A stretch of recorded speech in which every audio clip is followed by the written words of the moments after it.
Amis internautes, bonjour. Dimanche 17 août 2025, nous voici de retour sur notre émission, l'émission La Parole. Et vous avez remarqué que depuis quelques semaines, nous avons décidé d'en savoir un peu plus sur les appellations de notre Dieu, Dieu qui a été appelé par différentes noms, pas différents noms, à des occasions diverses et diversifiées.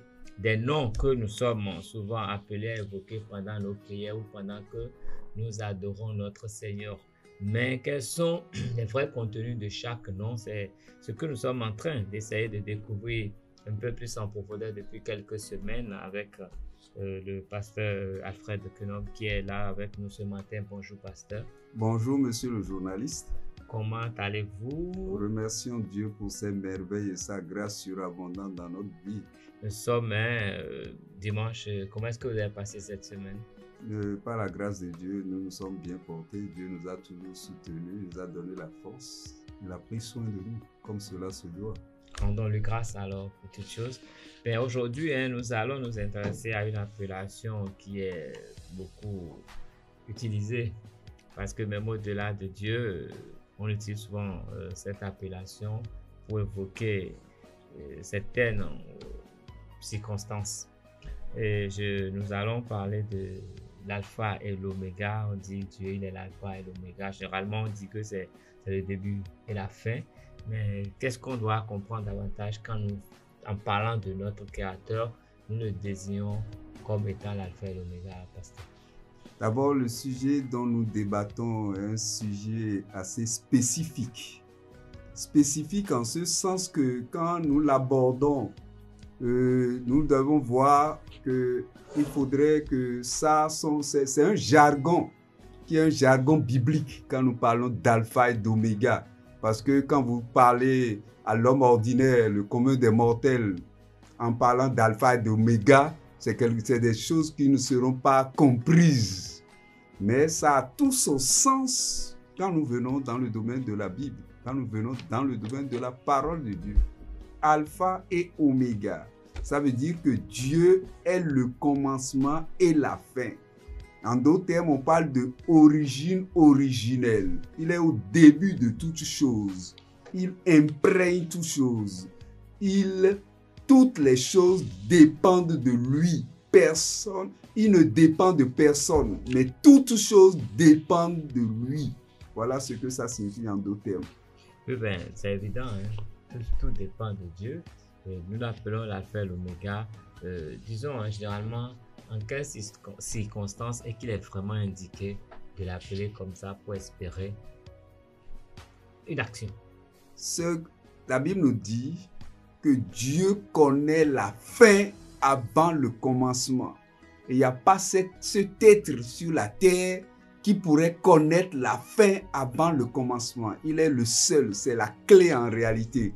Donc, ça voudra dire que tout ce que nous voulons entreprendre, puisqu'il a dit à Jérémie, il dit « Avant que tu ne sois conçu dans le sein maternel, je te connaissais, Jérémie. » C'est dans cet entretien qu'il avait avec Jérémie, il a eu à expliquer ces choses. Donc, c'est la seule force, la seule puissance qu'il pourra connaître pendant qu'il n'était pas encore un embryon, pendant qu'il n'était pas encore un spermatozoïde, Dieu l'avait déjà connu. Donc, il faut avoir certains attributs pour pouvoir se donner ces qualifications. Oui, mais l'aspect que vous évoquez, moi je reviens dans la vie de tous les jours. Dieu le connaissait avant qu'il devienne un spermatozoïde. Donc, ça veut dire que Dieu aurait pu le confier à n'importe quel parent alors selon son bon vouloir. Non, Dieu a sélectionné les parents par lesquels il doit venir au monde.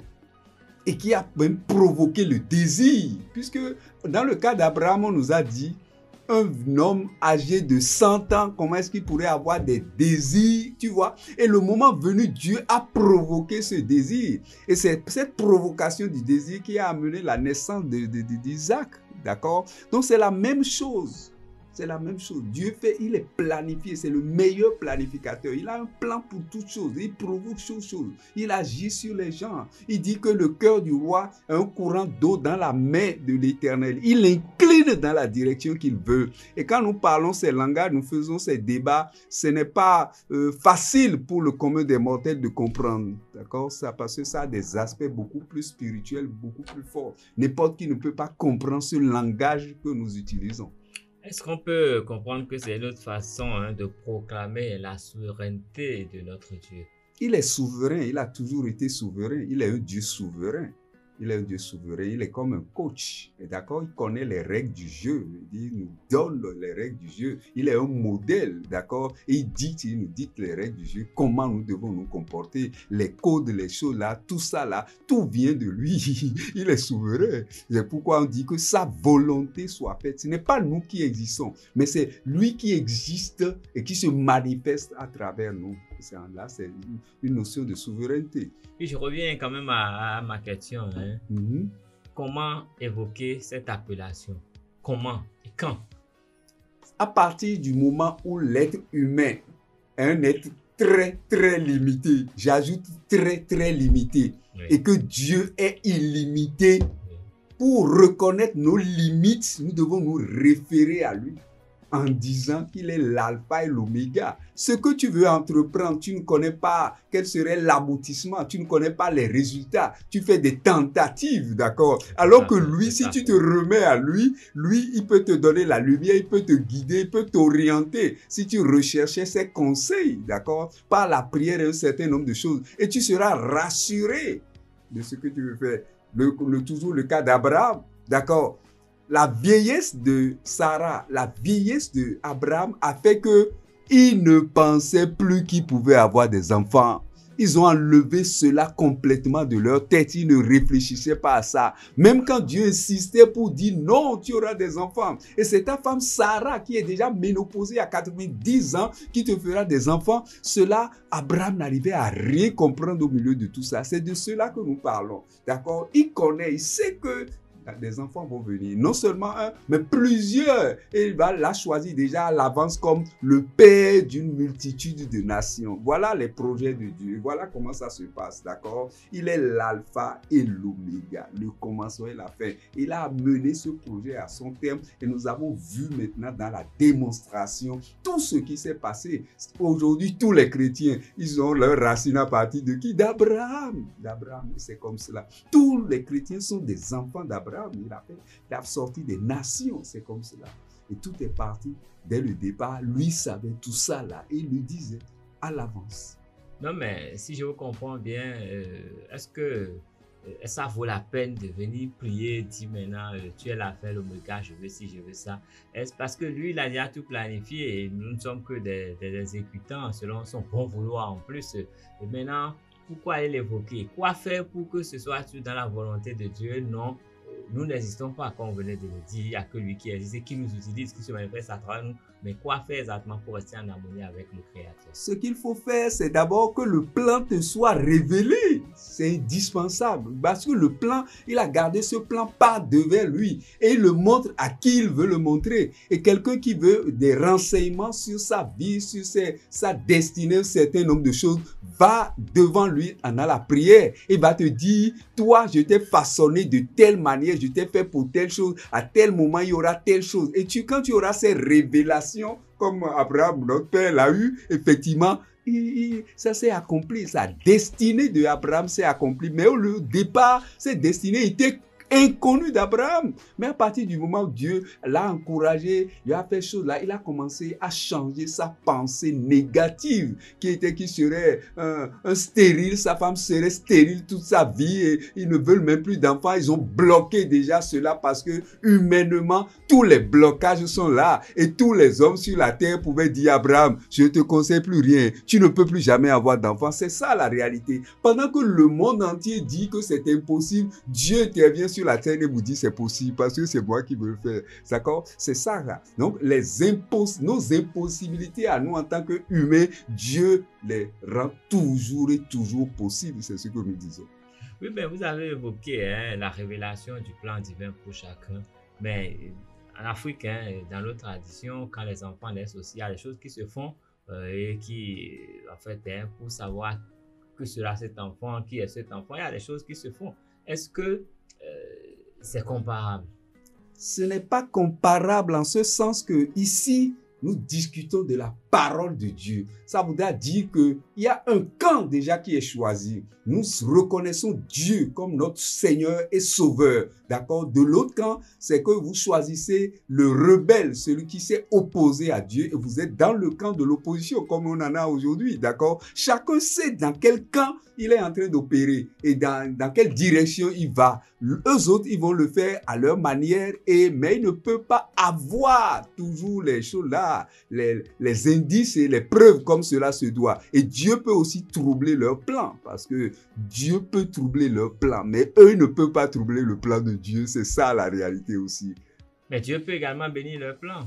Non, Dans sa souveraineté. Dieu peut les utiliser pour atteindre des objectifs. D'accord? Dieu peut les utiliser pour atteindre des objectifs. C'est tout ce que je peux dire. D'accord? Ok, Dieu, Alpha et Oméga, il est le premier, le dernier, le commencement et la fin et la référence. L'utilité de cette appellation, c'est ce qui nous intéresse le plus dans notre contexte aujourd'hui. Hein. Vous savez, aujourd'hui, tout le monde est intelligence artificielle, tout le monde est sur le téléphone, et quand on se lève le matin, on va consulter l'horoscope, on consulte beaucoup de choses. On prévoit, les gens arrivent même à prévoir la fin du monde pourrait survenir. Il y a plein de trucs, des catastrophes climatiques et tout. C'est quoi? Dieu fait quoi dans tout ça? Est-ce qu'il faut aller chercher les raisons ailleurs? Les scientifiques aujourd'hui, ils vous diront tout ce qu'ils veulent pour 2030, pour 2050. Hein. Est-ce qu'il y a Dieu dedans? La Bible dit que tous les hommes soient menteurs et que Dieu soit trouvé le seul. Soit ou sont. Parce que soit ça c'est une supposition. Tous les hommes soient menteurs. C'est-à-dire qu'on fait une supposition, on fait une analyse, d'accord? Oui. Pour montrer quand même qu'ils le sont déjà, d'accord? Mais on fait pour pouvoir, dans un souci de raisonnement, on dit que tous les hommes soient menteurs, d'accord? Oui. Ils soient menteurs parce que les gens peuvent s'accorder à la parole de Dieu pour dire la même chose que Dieu, d'accord? Surtout ces enfants chrétiens qui sont sur terre. Je me fais comprendre. Donc, quand même on considère tous les hommes de la planète comme des menteurs, Dieu est le seul à dire la vérité. Parce que sa parole ne se discute pas. Sa parole n'est pas questionnable. Sa parole n'échoue pas. Il l'a montré à plusieurs reprises. Donc, c'est ça la réalité. Mais lui, Dieu, il est alpha et l'oméga, et pourtant, il permet à des gens qui peut-être ne croient même pas en lui, qui peut-être ne l'évoquent pas, de diriger, de gouverner ceux qui sont là à créer Dieu tout le temps, et ils sont même pas... en fait, ça les surprend même parce qu'ils n'ont pas les plans. Et comment est-ce qu'on peut en fait, comprendre cela? Dieu, il n'est pas un dictateur. Il n'est pas un dictateur. C'est comme un match, d'accord, qu'on laisse dérouler. Un match avec un arbitre. Il y a un match qui est en cours. Il y a un arbitre qui dirige le match, d'accord? Il faut qu'on arrive à la fin du match pour savoir qui a gagné.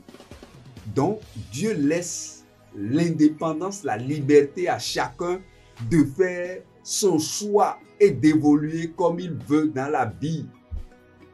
Parce que la parole de Dieu évolue. La parole de Dieu suit son cours. Les gens prêchent, les gens font beaucoup de choses. On te parle de Dieu. Que tu l'acceptes ou que tu ne l'acceptes pas, c'est ton problème. On te parle d'autres choses là. C'est à nous de sélectionner ce qu'on veut, d'accord? Et à la fin du match, le bilan sera établi, le score sera connu, on verra le gagnant. C'est de la même manière pour les choses de Dieu, d'accord?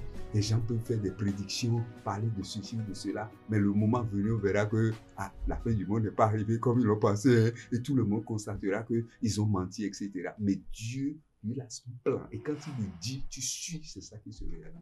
Et tout ce que je peux dire par rapport à ça. Il est l'alpha et l'oméga, et la référence aussi. Hein. Et bon, maintenant, là, je voudrais comprendre simplement. Hein. C'est lui qui donne le pouvoir. C'est lui qui choisit les gens, qui les prédestine à telle chose.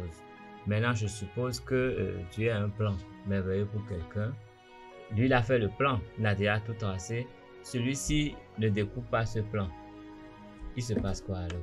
Il est l'alpha et l'oméga. Oui. Il y a d'abord la reconnaissance, d'accord? Oui. La reconnaissance de ce Dieu-là d'abord comme principe de base. Est-ce que ne pas le reconnaître peut disqualifier? Oui, peut-être doit te disqualifier. Si tu ne le reconnais pas, il parle de foi. Ça veut dire que celui qui a une destinée peut ne pas arriver à cette destinée parce qu'il n'aurait pas eu le comportement qu'il faut.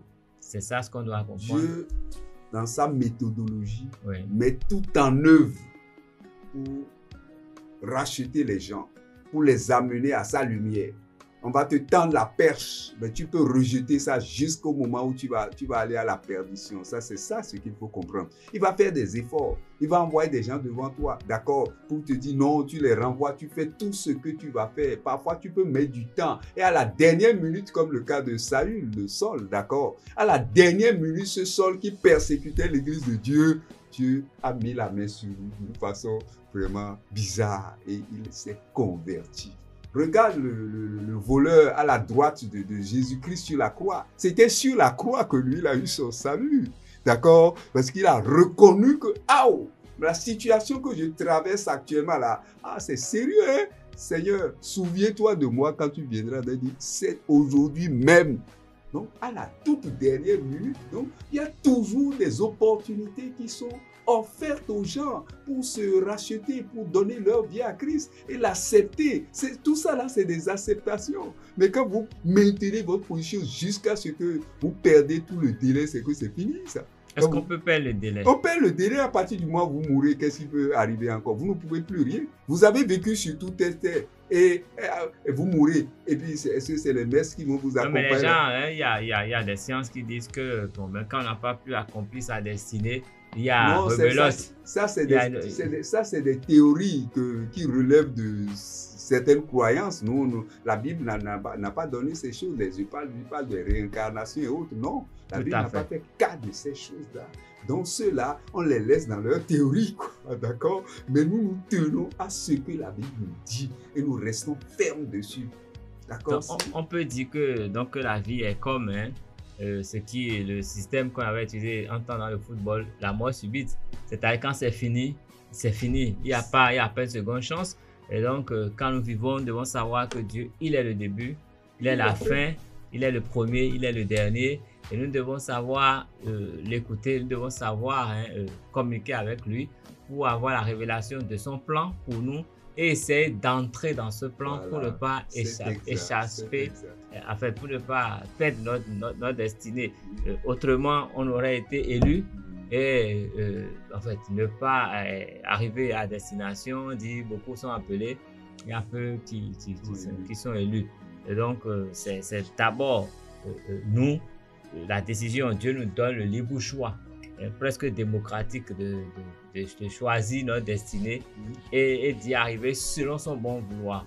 Mais est-ce que Dieu peut avoir pour quelqu'un une destinée qui n'est pas heureuse? Non, pourquoi il doit avoir une destinée qui n'est pas heureuse? Il nous aime, il a dit, le Jean 3,16 l'a dit, Dieu a tant aimé le monde, qu'il a donné son Fils unique Jésus-Christ, afin que quiconque croit en lui ne périsse point. La condition, c'est de croire en lui, ne périsse point, mais qu'il ait la vie éternelle. C'est la vie éternelle qui réserve à tout le monde. Mais c'est lui qui a créé le juste et le voleur. C'est lui qui a créé le criminel. C'est lui qui a créé tout le monde quand même. Oui. Par rapport à ça? Oui, par rapport à ça, il a donné toutes les chances, mais quand on est là, quand on devient voleur, il faut forcément que quelqu'un soit voleur. Je t'ai dit qu'il y a toujours des possibilités. Quand il parlait avec Judas, avec les 12 autour de lui, autour de la table, il dit, celui à qui je donnerai ce morceau de pain, c'est lui qui me trahira. D'accord. Est-ce qu'il était possible, après cette déclaration, qu'il ne le trahisse pas si l'autre avait compris le message? Il avait eu des opportunités pour se repentir. Il avait eu pas des trahir. Oui, pour ne pas, ça pourrait aller à une autre personne, pas lui nécessairement. Mais forcément, quelqu'un allait le faire. Oui, c'est justement là. Ce serait ce quelqu'un-là. Mais chacun a la que possibilité la parole de d'échapper. Dieu dit quelque part, il est normal que le scandale arrive, mais malheur à celui par qui le scandale survient. Oui, c'est une question d'esprit. L'esprit va vous posséder. Il va travailler en vous. C'est comme ça. D'accord? Si vous vous laissez à l'esprit, vous accueillez l'esprit va rester. Vous hébergez l'esprit, c'est comme ça. Donc, il avait la possibilité, d'accord, de faire chose. Mais il s'est laissé faire. Je ne sais pas pourquoi, mais ça. Sinon, ça pouvait passer à une autre personne. Mais c'est quand même heureux qu'il se laisse faire. Et Dieu voulait que ça se fasse parce que c'était notre salut à nous. Sans lui, quelqu'un allait être chaud là. Quelqu'un allait se laisser nécessairement. D'accord? Le débat ne serait pas pourquoi lui, non. Ça pouvait échapper et puis un autre va prendre. Ce qui est sûr, c'est que ce que Dieu a prédit va se réaliser. Ça ne serait plus par lui. On n'appellerait pas le nom de Judas, mais on dirait le nom d'un autre.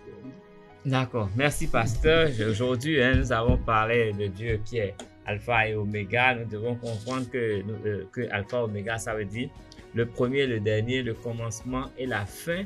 Il est également la référence et nous devons comprendre en cette appellation que sans Dieu, rien n'est possible. Il est au début de toute chose, il a tout planifié et il veut à ce que son plan puisse se réaliser selon notre adaptation. Et quand la destinée est claire et que l'homme n'entre pas dans la destinée, Dieu est libre de choisir quelqu'un d'autre parce qu'il y a la parole de Dieu qui nous dit que si les hommes ne louaient pas Dieu, parce que Dieu, il se plaît dans l'adoration, il va susciter les pierres qui vont le louer, qui vont le célébrer. Et donc, il n'est pas dit qu'on est élu et puis c'est fini. C'est une course sans fin. Il faut rester scotché à la parole de Dieu, la lire, la méditer chaque fois pour qu'il puisse nous révéler notre destinée, ce que nous devons faire pour rester en harmonie avec lui. Sinon, nous pouvons laisser fuir ce que Dieu a prévu pour nous, qui pourrait échouer à quelqu'un d'autre et nous passer complètement à côté de notre destinée. Donc, en toute chose, quel que soit notre projet, nous devons savoir que Dieu, il est au début et à la fin. Et il vaut mieux pour nous que nous puissions nous référer à lui afin que sa volonté se réalise en toutes choses et que nous soyons vraiment comme lui, il le veut. Ce sera tout pour ce dimanche. Merci d'avoir été là. Que cette méditation vous suive. Et il y a quelques versets bibliques que nous pouvons lire qui vont nous aider à mieux comprendre quand même cette appellation. Je peux aller dans Genèse 2. Verset 4, Genèse 15, verset 7, Exode 3, verset 6 et 12, et Jean 8, verset 58. Et donc, je nous invite à parcourir un peu ces portions de paroles bibliques et même avoir recours aux références qui nous permettent d'aller vers d'autres versets qui nous permettent de mieux comprendre toutes ces pensées. Merci à vous, restez bénis. Je souhaite la bénédiction à tous ceux qui nous ont aidés à réaliser cette émission riche. Maintenant, vous pouvez Sandra, tout le monde derrière la belle vitrine là-bas. Et vous, chers amis internautes, merci pour votre fidélité. Soyons en communication avec l'Éternel. À dimanche prochain.